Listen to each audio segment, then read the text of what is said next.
Hello, shalom. Bienvenue à tous. Que Dieu nous bénisse ce jour. Que le nom de l'Éternel soit béni. Bienvenue, shalom chez vous. Que Dieu vous bénisse, que Dieu vous bénisse.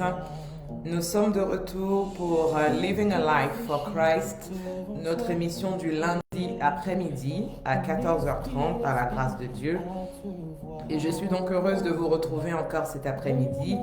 Et je bénis le nom de l'Éternel qui nous a permis de pouvoir nous retrouver cet après-midi. Béni soit le nom de l'Éternel.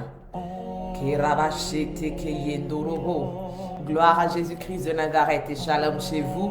J'espère que nous allons bien, j'espère que nous avons passé un agréable week-end et j'espère que nous passons un bon début de semaine par la grâce de Dieu. Je dis encore shalom, shalom au prophète Samuel K, shalom à l'évangéliste chantre Sheliel Glory, shalom à vous tous qui êtes en train de vous connecter. Que Dieu vous bénisse pour votre présence, que Dieu vous bénisse pour votre participation. Shalom au révérend prophète Herman Kwadjo, Dieu nous bénisse cet après-midi. Alors nous sommes là pour passer un moment ensemble dans la présence de Dieu et je crois que l'Éternel va nous faire du bien cet après-midi par sa grâce. Je suis donc l'évangéliste Brigitte Bass de Seiper Born to Serve et nous sommes là donc pour Living a Life for Christ et je veux bénir le nom de l'Éternel qui permet ce moment possible. Béni soit l'Éternel Dieu, le Dieu d'Abraham, le Dieu d'Isaac, le Dieu d'Israël, le Dieu qui seul sait faire des prodiges. Béni soit à jamais le nom glorieux de l'Éternel et que toutes nos vies soient remplies de la gloire de Dieu. Mon âme bénit l'Éternel et tout ce qui est en moi bénit son saint nom. Mon âme bénit l'Éternel et je n'oublie aucun de ses bienfaits. Et je me souviens que si vous et moi nous sommes là cet après-midi, c'est par la grâce de Dieu. Si nous pouvons encore nous retrouver cet après-midi, c'est parce que l'Éternel dans son amour et sa miséricorde a rendu cela possible. Alors je lui dis merci, merci Seigneur pour ce rendez-vous. Merci pour toutes les personnes, Seigneur, maintenant qui se connectent. Merci pour celles-là même qui vont nous suivre par la suite et que leur vie soit remplie de ta gloire. Dieu nous bénisse encore tous cet après-midi. Nous allons dans la parole de Dieu et cet après-midi nous sommes dans l'évangile de Jean. L'évangile de Jean au chapitre 12 et nous allons considérer les versets 3 jusqu'au verset 6. Jean, le chapitre 12, versets 3 à 6. Et je lis la parole. Marie, ayant pris une livre d'un parfum de nard pur de grand prix, oignit les pieds de Jésus et elle lui essuya les pieds avec ses cheveux. Et la maison fut remplie de l'odeur du parfum. Un de ses disciples, Judas Iscariote, fils de Simon, celui qui devait le livrer, dit: pourquoi n'a-t-on pas vendu ce parfum 300 deniers pour les donner aux pauvres? Il disait cela, non qu'il se mettait en peine des pauvres, mais parce qu'il était voleur et que, tenant la bourse, il prenait ce qu'on y mettait. Gloire à Jésus. Nous sommes donc dans l'évangile de Jean, apôtre et disciple du Seigneur Jésus-Christ. Et Jean ici nous conte un événement qui est arrivé pendant le ministère de Jésus-Christ de Nazareth. Et comme nous avons lu dans ce passage, nous avons trois personnages. Nous avons Marie, sœur de Marthe et de Lazare, originaire de Béthanie. Nous avons le Seigneur Jésus-Christ et nous avons un disciple du Seigneur qui est Judas Iscariote. Alors Judas Iscariote est celui-là même qui a été appelé par le Seigneur Jésus-Christ afin de faire partie des 12. Les 12 sont ces personnes qui marchent proches du Seigneur. Ce sont des personnes qui sont au contact dans l'intimité de Jésus-Christ de Nazareth. Et Judas fait partie de ces 12. Et Judas, c'est comme toi et moi aujourd'hui. Nous qui avons été appelés à marcher avec le Seigneur. N'oublions pas que le Seigneur dit bien, il dit: ce n'est pas vous qui m'avez choisi, mais c'est moi qui vous ai choisi. Alors tout comme le Seigneur a choisi Judas Iscariote, il nous a aussi choisis. Il nous a appelés à marcher avec lui. Il nous a appelés à entrer dans son intimité. Il nous a appelés à être proches de lui. Et Marie est cette femme qui a vu la fidélité de Dieu. Elle est cette femme qui a vu l'amour de Christ à l'égard de cette famille. Et elle aussi, bien qu'elle ne soit pas parmi les 12, Elle fait partie de ceux qui ont accepté de marcher avec le Seigneur. Elle fait partie de ceux qui rendent témoignage que Jésus-Christ est le Messie, qu'il est le Fils de Dieu, qu'il est l'envoyé de Dieu pour venir sauver son peuple. Voici deux personnes, toutes deux appelées par le Seigneur, toutes deux élues de Dieu, toutes deux choisies de Dieu. Gloire à Jésus.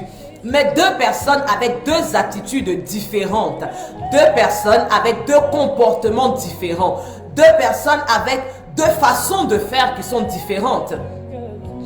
La parole que nous avons lue nous dit, Marie a un parfum de grande valeur, un parfum qui a un prix vraiment coûteux. Le verset 3 nous dit que ce parfum-là, alors non, c'est la réponse de Judas qui va nous donner la valeur du parfum. Et il dit le parfum aurait pu être vendu à 300 deniers. Alors c'est quelque chose qui a de l'importance pour Marie. Peut-être même qu'elle a épargné pendant longtemps avant de pouvoir s'offrir ce parfum.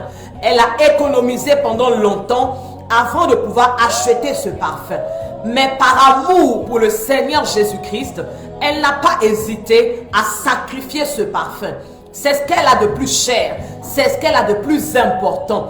Mais elle regarde à l'amour de Jésus-Christ, elle regarde à la bonté de Christ, elle regarde à ce que le Seigneur accomplit dans sa vie, dans la vie de sa famille.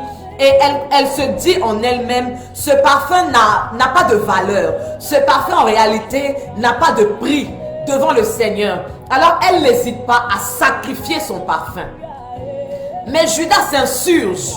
Judas est indigné. Comment est-ce que Marie peut offrir un tel parfum? Comment est-ce que Marie peut faire un tel sacrifice pour le Seigneur? Comment est-ce que Marie peut se dépouiller de quelque chose qui a une si grande valeur pour le Seigneur Jésus-Christ? Je dis tous les deux sont appelés par Christ. Tous les deux sont choisis par Christ. Mais ils n'ont pas la même conception. Ils n'ont pas la même façon de voir les choses. Ils ne voient pas Christ de la même façon. Ils ne marchent pas avec le Seigneur avec la même vision. Pour Marie, il n'y a rien qui ait plus de valeur que la personne de Jésus-Christ.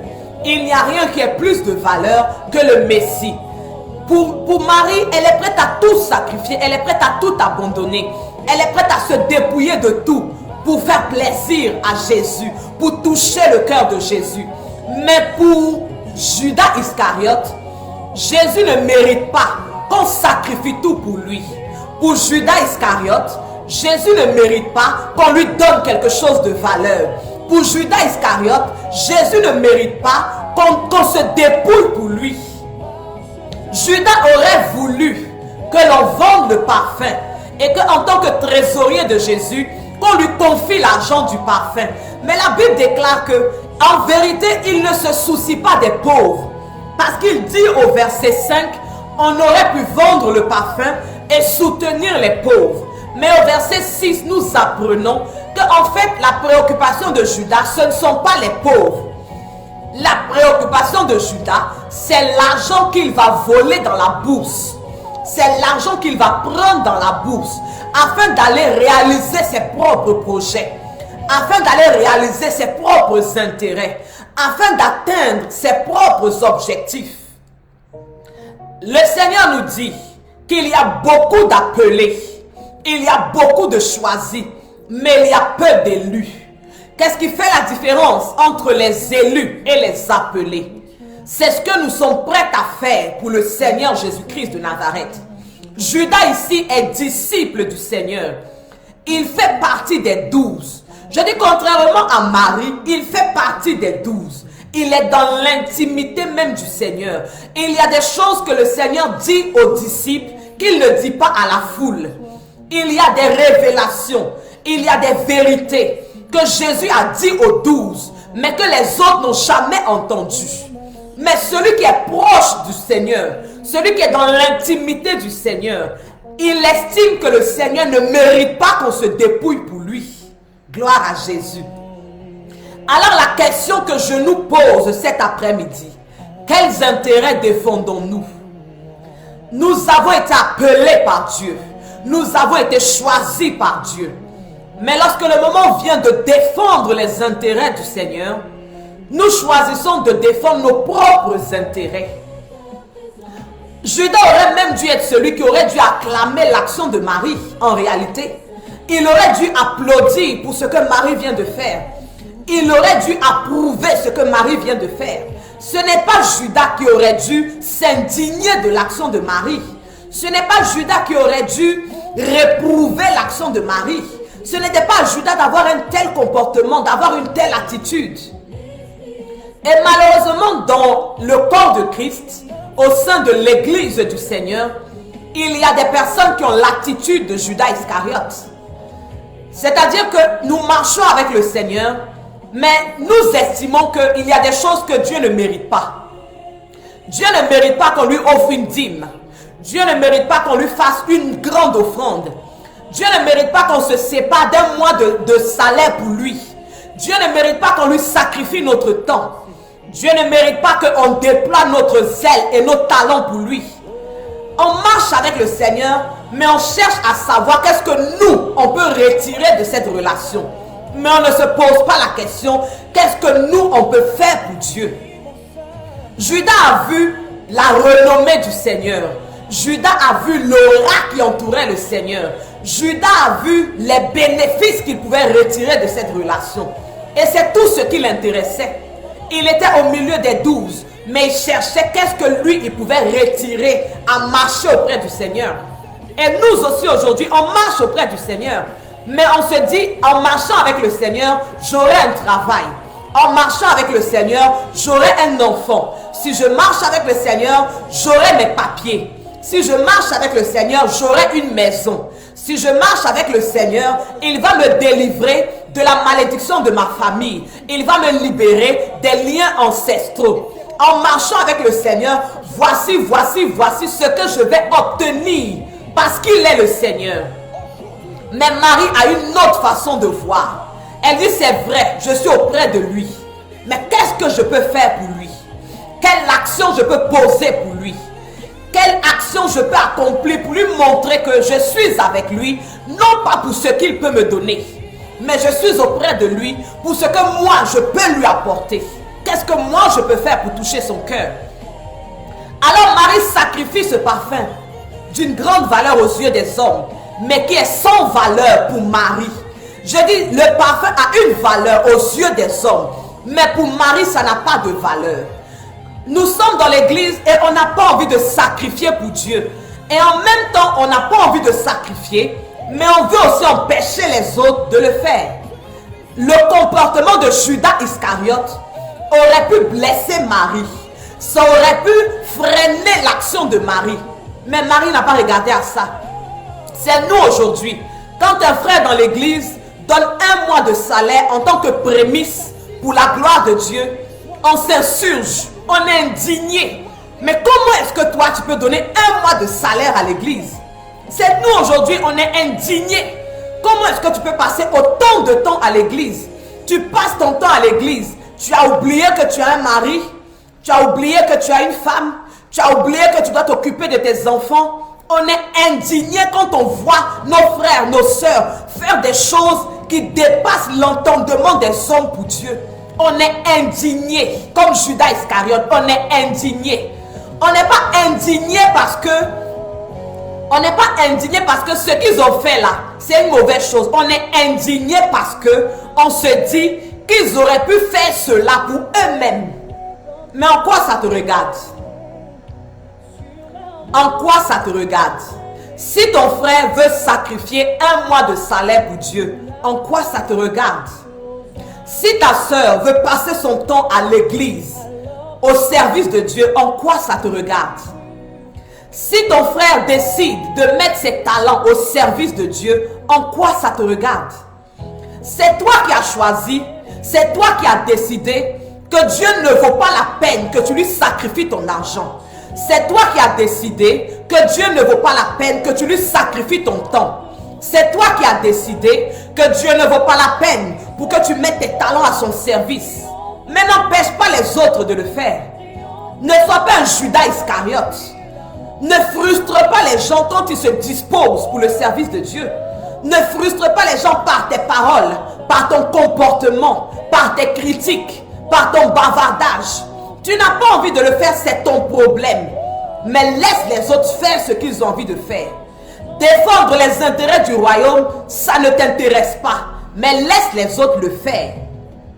Parce que Jésus-Christ a rendu témoignage de Marie. Quand nous venons dans le même passage dans l'évangile de Marc au chapitre 14, la Bible déclare, Marc chapitre 14 au verset 4, quelques-uns exprimèrent entre eux leur indignation. À quoi bon perdre ce parfum? On aurait pu le vendre plus de 300 deniers et le donner aux pauvres.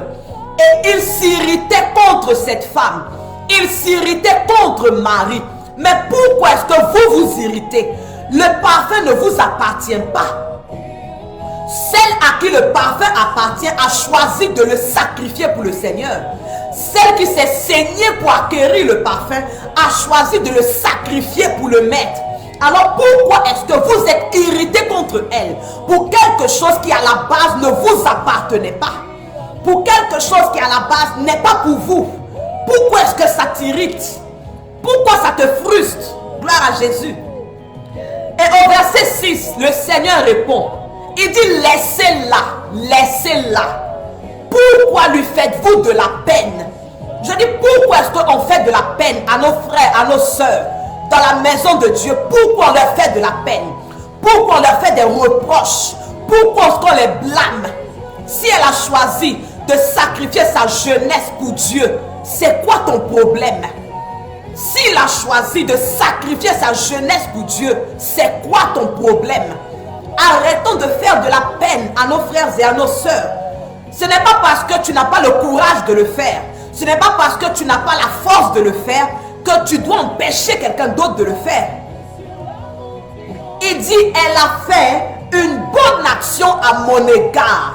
Le Seigneur dit de Marie, elle a fait une bonne action à mon égard. Et le Seigneur rend témoignage d'un frère, il rend témoignage d'une sœur. Il dit, elle a fait une bonne action. Il a fait une bonne action à mon égard. L'action de Marie a répondu à un besoin du Seigneur Jésus. Parce que nous sommes à 6 jours de la Pâque. Le Seigneur sera sacrifié à la croix de Golgotha. Et le corps du Seigneur doit être embaumé. Et à travers l'action de Marie, elle a contribué à embaumer le corps du Seigneur. Elle a contribué à parfumer le corps du Seigneur. Elle a posé une action qui a répondu à un besoin de Dieu. Je dis, quels intérêts défendons-nous? Parce que souvent on dit, non, mais tu sais, c'est pour toi. Oh. Je dis ça pour toi. Je dis ça pour t'aider. Mais qui t'a envoyé? Qui t'a envoyé?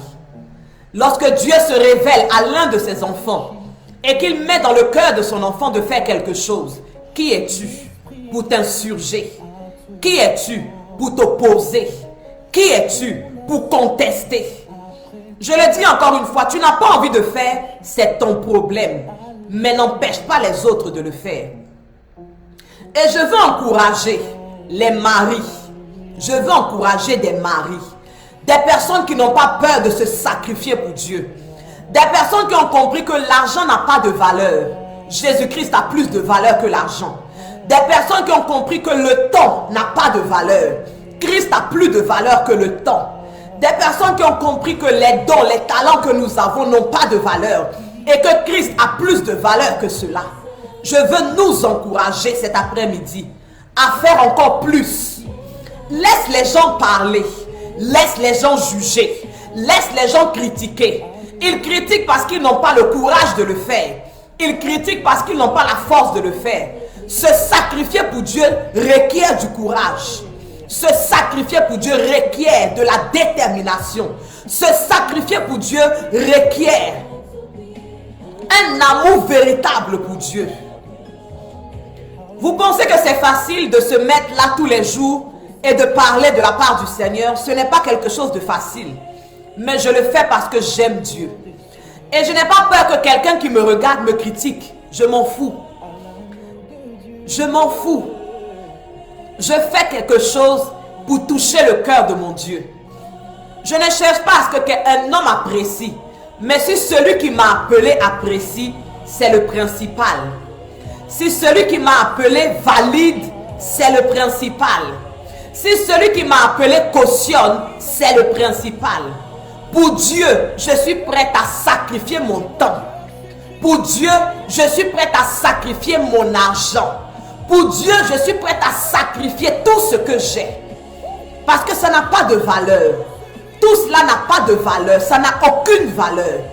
Jésus-Christ dans ma vie a plus de valeur que toute autre chose. Alors si toi aussi, Jésus-Christ a plus de valeur que ton argent, si Jésus-Christ a plus de valeur que ton temps, si Jésus-Christ a plus de valeur que les talents que tu as, alors tu ne vas pas hésiter à te sacrifier pour lui. Je veux nous encourager, Le Maître Jésus est à la porte. Et il y a beaucoup d'appelés, mais peu d'élus. Orientons-nous sur le chemin des élus. Les élus sont des personnes comme Marie, qui défendent les intérêts du Maître, qui répondent à un besoin que le Maître a. Il n'a pas formulé le besoin. Il a marché avec les disciples. Il n'a pas arrêté de dire aux disciples qu'il va mourir, qu'il sera enseveli et qu'il va ressusciter le 3e jour. Mais c'est celle qui n'était pas dans l'intimité des 12. C'est celle qui n'était pas dans le cercle restreint des 12 qui a eu le discernement que Jésus a un besoin. Et c'est elle qui a su répondre à ce besoin-là. Discernons le besoin de Dieu. Ne disons pas je marche avec Dieu. Tu peux marcher avec Dieu mais ne pas discerner le besoin de Dieu. Tu peux marcher avec Dieu mais ne pas discerner quand Dieu a besoin de toi. Ayons le discernement du besoin de Dieu. Et apprenons à défendre les intérêts de l'Éternel. Ne cherchons pas comment est-ce que nous pouvons bénéficier en marchant avec le Seigneur. Mais posons-nous la question, qu'est-ce que je peux faire pour Dieu? Pendant que je marche avec Dieu, qu'est-ce que je peux faire pour lui afin de toucher son cœur? Gloire à Jésus-Christ de Nazareth. Que Dieu nous bénisse tous cet après-midi. C'était là ma contribution cet après-midi pour nous édifier tous à travers la parole de Dieu. Et je veux encourager une personne qui n'a pas encore accepté de marcher avec le Seigneur. Donne ta vie au Seigneur. Le Maître Jésus est à la porte, il arrive bientôt. Le temps est court, mais notre devoir est de racheter le temps. Alors si tu n'as pas encore accepté de marcher avec le Seigneur Jésus-Christ, lui qui est le chemin qui nous mène vers le Père, lui qui est la porte des brebis qui nous conduit vers la vie éternelle, je t'invite à ouvrir la porte de ton cœur et à l'accepter comme Seigneur et Sauveur. Et dis-lui, Seigneur Jésus-Christ, j'ai entendu ta parole, j'ai écouté le message et je veux marcher avec toi. Alors je t'ouvre la porte de mon cœur et je t'accepte comme Seigneur et Sauveur. Je soumets ma vie, Seigneur, à ta volonté et je prie que tu m'aides à marcher selon tes voies et à obéir à ta parole. Et pendant que tu fais cette prière, je te souhaite la bienvenue dans la famille du Christ. Sois le bienvenu, sois la bienvenue. Toi qui acceptes en ce jour Jésus-Christ en tant que Seigneur et Sauveur, bienvenue à toi. Et je suis là, je suis à ta disposition. Si tu veux échanger, si tu veux parler, si tu as un besoin, tu peux me contacter en inbox. Nous faisons partie de la famille du Christ. Sois le bienvenu cet après-midi. Que Dieu nous bénisse. Je suis donc la fille spirituelle du docteur Olivier Bonny. Et par la grâce de Dieu, mon père est l'auteur de plusieurs ouvrages. Et tout particulièrement cet après-midi, je vais te présenter cet ouvrage. La parole de Dieu à notre portée. La parole de Dieu à notre portée s'adresse à toutes les personnes qui lisent la parole de Dieu, qui méditent les Écritures saintes, mais qui ont du mal à comprendre.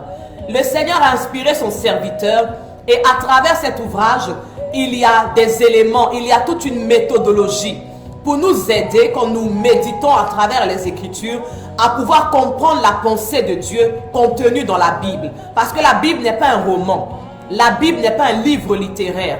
Et sans une aide de l'Éternel, nous pouvons lire la Bible mais ne jamais la comprendre. Alors je t'invite à te procurer cet ouvrage, La parole de Dieu à notre portée, écrit par le docteur Olivier Bonny.